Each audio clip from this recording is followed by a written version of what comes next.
Now, if you're about to click away from here because the video quality is really bad, let me tell you, I've done it on purpose. I've set this up. It's really nasty because in this video, I want to show you some of the really silly mistakes that people make and ruin their whole videos, ruin their live streams with bad lighting decisions, and how easy they are to fix these things. Stick around and I'll show you.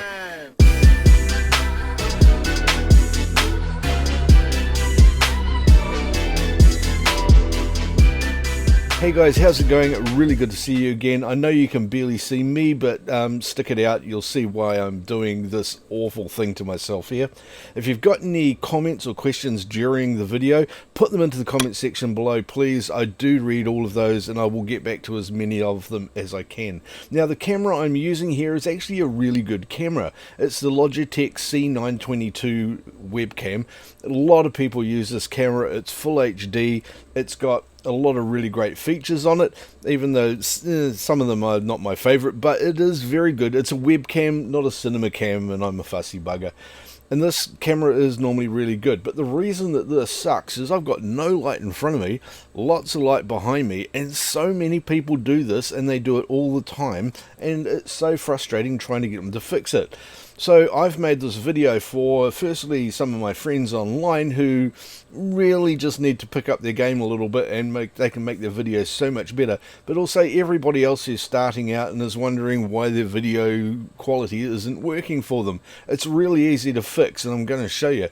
First of all, with this one here, I can do a couple of simple things with a bit of lighting that will make this video a lot better. Bear with me, this is just going to take a few seconds. I'm going to start by putting a light in front of me.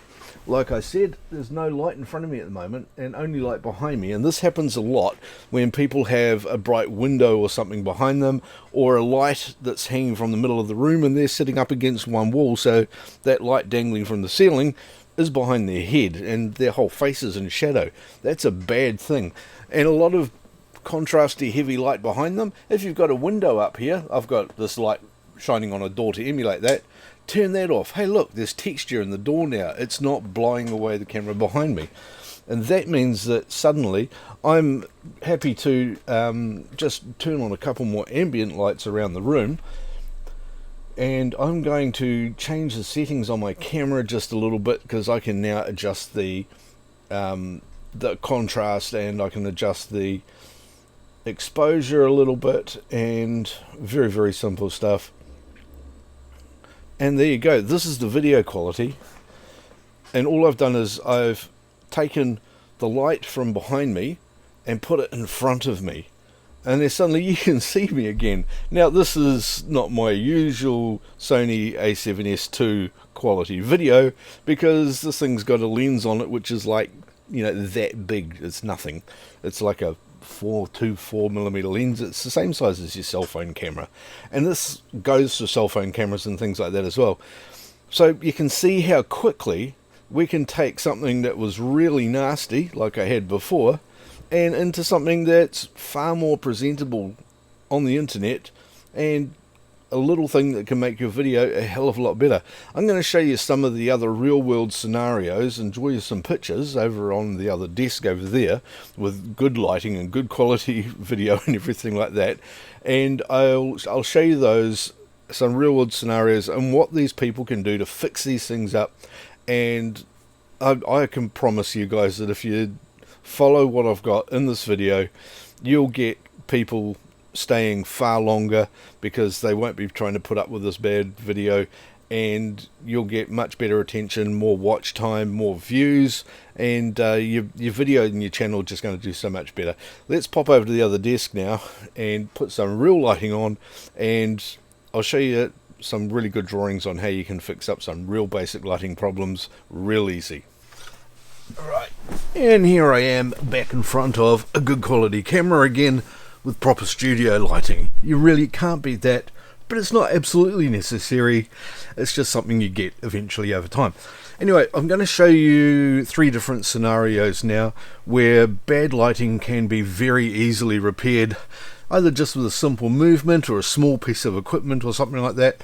And then you can go away and try this out and see if you can make your videos a hell of a lot better just with a small change. Anyway, the first one is based on a friend of mine who has a small bedroom and a window next to his bed, and he sits on his bed and does his videos. He's a great YouTuber and does fantastic videos, fantastic live streams, but lighting is a big problem for him, and he doesn't have a lot of money, I don't think, to just put straight into getting studio lights or a big softbox or something, which would really help him out. So what he can do is just turn around a little bit. I'll show you what I mean. So here I've got a little a knight here in shining armor. I've picked this figure in particular because it's got lots of texture around it. Now my friend here, who's got a great channel, has a bed that he sits on, say about here, and he lines up his camera there, and he's got this great big window behind him, which I'm going to simulate with this light. And you can see here what happens when I turn this light on. There you go. You've got all this brightness up behind him, glaring out the lens, and you can't see his face. And what actually happens is it really badly distorts, just like this. Here's my mate Greg. This is a picture of him here in one of his live streams. And as you can see, his camera is desperately trying to get enough brightness to get the details in his face. And a lot of cameras do this. They recognize your face and they try to bring the brightness up, and you get this blockiness and everything that you can see here. It's just struggling. I think he's using his cell phone as a camera. Normally that'd be fine. Now if I could get Greg to like turn around this way so he's actually facing the light, and a lot of people don't like facing the light directly. I'll just bring that closer. Don't like facing the light directly because it glares into their eyes. But if he did that and then brought his camera around here, for example, so that the light was more in front of him, then it would look a lot more like this. That's much better. He's well lit, you can see him clearly, and you don't have this big bright light behind the camera blowing it out. So I'll just move that back again to the normal sort of thing that you get from a lot of people's streams, with the big bright lights behind them and it blows the camera out and you can't see the subject. And just by turning it around 90 degrees or 180 degrees or something, you can get a much better image. And then you've got the rest of the house you could use as a backdrop, like I have here with my lights and shelves and stuff behind. So that's one scenario when you're in a space and you can just turn around simply and make sure that you're facing the light and the camera is between you and the light source. So for example, I'm here, the camera's right here in front of me, and my light source is up here behind the camera. And I've also got lights on either side as well so that I don't get heavy contrast. But this is what you'll see in every studio you ever go to, is the lights are always behind the camera and the actor's facing into the camera. And when you're on YouTube, you're the actor, you're the presenter, and you follow the same rules and you get this much better image straight away.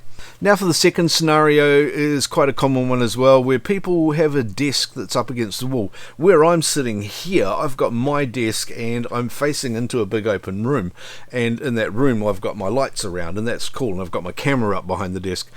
With a lot of people, if they've got a desk in their living room and they're doing a live stream from there or something like that, the desk is up against the wall, and where I've got my camera here is a wall. You can't put anything further back from that. There's a couple of things that you can do for this. First of all, you can put a light on the camera, and I'll show you that sort of scenario here now. So once again, I've got my my little figure, and I've got the desk over here with the camera on it, and in this case we've got a window, quite a bright window, large window, and it's up over here. And I'll just drag that across a bit so you can see it more. Now I'm going to turn my light on again to sort of show you the window, and here you can see that the character is sort of side lit, not particularly bright, and that's not too bad, except in these sorts of scenarios quite often you've got a very bright wall behind you, and it's a bit like this, and then suddenly the contrast of the person in the footage isn't that great again, and your camera's going to start struggling once again to brighten things up and try and get a better picture of the person. Now what you can do in a case like this is simply put a light on the camera. It just doesn't need much. You've got a lot of good ambient light, and the back wall, even though it might be painted white or a light colour, isn't actually glaring into the camera. It's just creating a bit of a contrast problem. So in this scenario, I've got the GoPro light, the little mod that sits on top of the GoPro 8. I've got that here, so I'm just going to turn that on and just brighten it up a little bit. You can get all sorts of little lights that go on the top of cameras like this, and they're usually only $30-40 US a pop, and really easy to get. They power just off USB or off a small battery or something like that, or AA batteries. Get one of these, and it can be quite close to you because it's sitting on your camera, and that can just, it reduces contrast basically, and your result is like this. So here we've got our person sitting here, we've got a bright window up on the side of them, so one side of them is quite well lit, the other side's quite dark, and you've got a fairly bright background. Now just by putting a light on a camera, it does this. Suddenly you've got much more even light. You've still got the bright light off to the side as a key light, which is giving some shape to them as well, so they're not just front lit entirely, but it reduces the contrast up around this side. They're much clearer to see, and your camera's going to struggle less to try and bring up the brightness of the person's face. It's not going to try and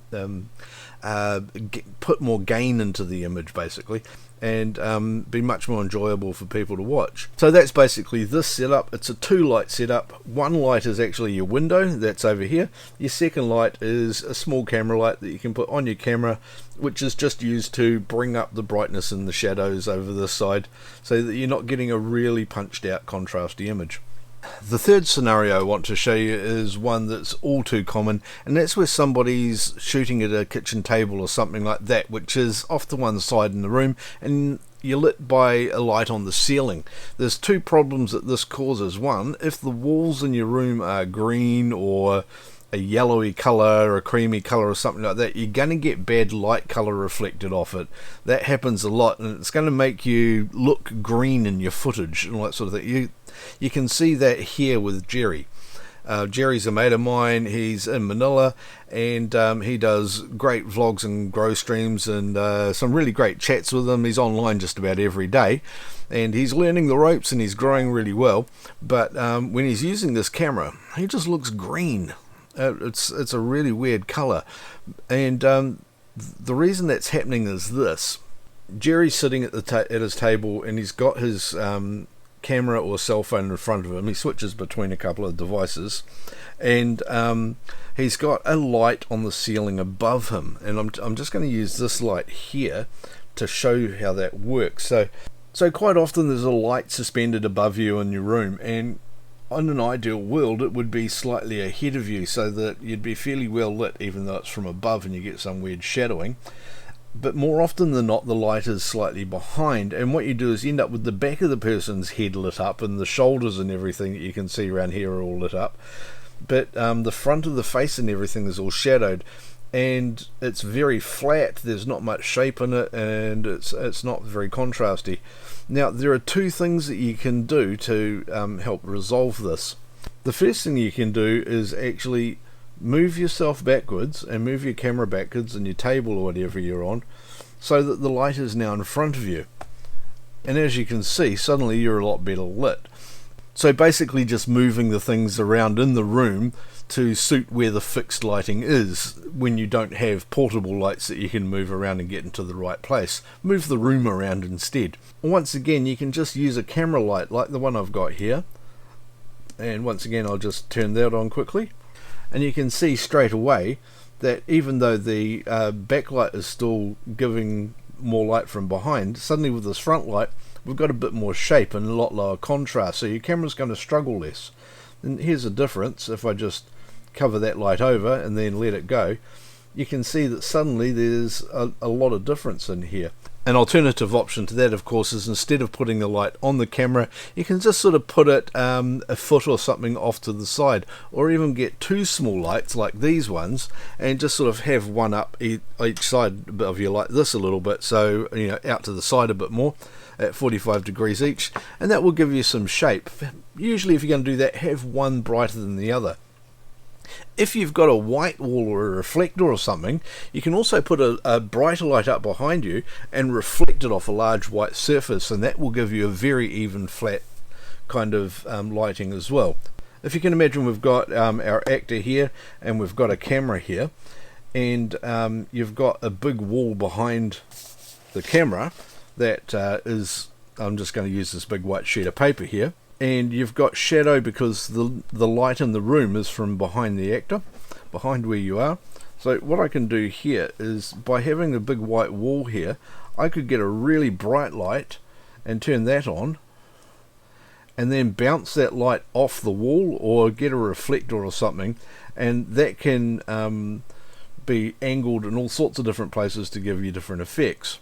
So here's what it looks like, where you've got a wall with no real light reflecting off it, maybe just an ambient light in the room, and then you bounce some light off the wall and you can move it around. You can use that as a large softbox, so you could get a cheap spotlight or something like that from a store, from a hardware store, a work light or something, and bounce it off the wall, just sort of make sure it's daylight white, and you can do all sorts of neat stuff with that, and that gives you a bit of fill light as well as key light. So there you go, 3 real world scenarios where light in YouTube videos is typically not the best it could be, but can be very easily fixed with simple solutions.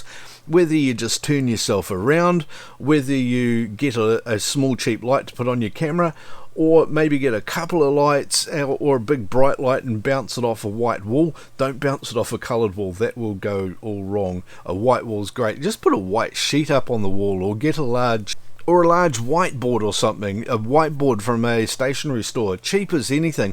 You can put it on the wall behind your camera, bounce light off it all over the place, and have a great time with that. Anyway, I hope this has been useful. If it has, don't forget to click down here and subscribe so you can see more of these videos, and watch these as well. They're awesome. I'll see you tomorrow.